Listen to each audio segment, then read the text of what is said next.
So guys, welcome sa video ko, no. Ito yung carb na ipinalit ko, no, 4 years ago sa stock carb ko, no, kasi malala na talaga yung tama ng aking karburador. So far okay naman siya, no. Matipid, parang stock. Nakaisip ako ng isa pang alternative, no, pero ito tatry ko muna sa mismong motor ko, no. So kumuha ako ng mas malaki, no. Ito 26mm din siya, pero pang 180cc na motor.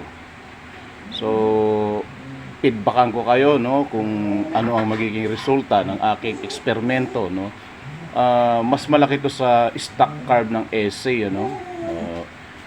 Kung titignan natin, para siyang kasing laki ng Gixxer o yung FC, no, yung carb na to, no. So feedbackan ko kayo, balikan ko kayo after ma-install ko. So yung brand nito, Mikuni. Hindi ako sure kung original Mikuni to, no, and I don't care, no. Basta ang gusto ko is mag-perform siya ng maganda, and that's it. I don't care kung original or not. So yeah, so install ko na, no. Ito natin. Pag in-install nyo yung carb, make sure na hindi siya maluwag, no. Yung ibig sabihin, umiikot, no. Kailangan naka-stay put yung clamp, no, para hindi hahagok. So ayan, install ko na, no. Patay ng hose para lagyan natin ng gasolina.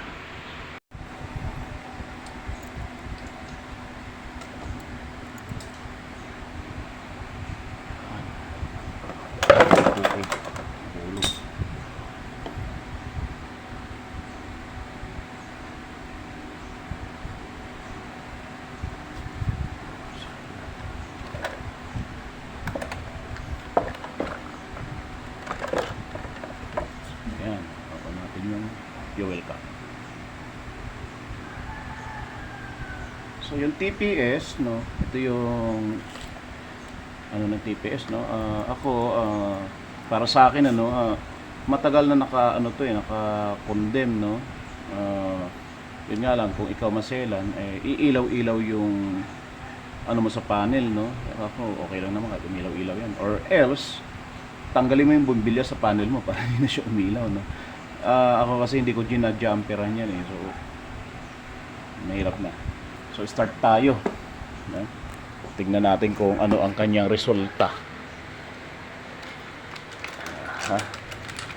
Yan.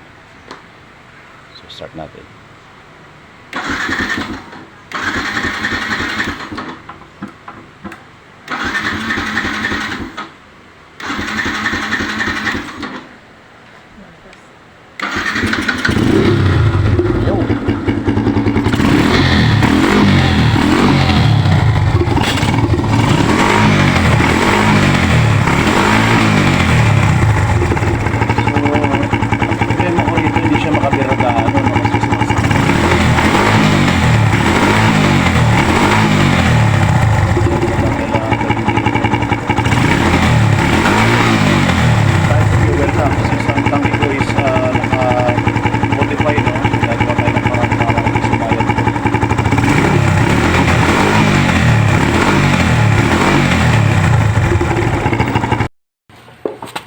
So na-install ko yung carb na ini-experiment ko, ano.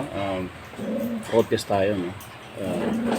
Road test ko kung ano ang magiging epekto niya sa Yamaha SA doon, no, bago ko i-out sa market, no. Tara. So yan na guys, no, testingin natin yung ating karburador, no, para bago natin sa market. Talagang napatunayan na nasubukan at sinuko. So tingnan natin kung top speed yun. Pero so far, no, pag throttle mo siya, napakadaan, tapos yung response niya maganda.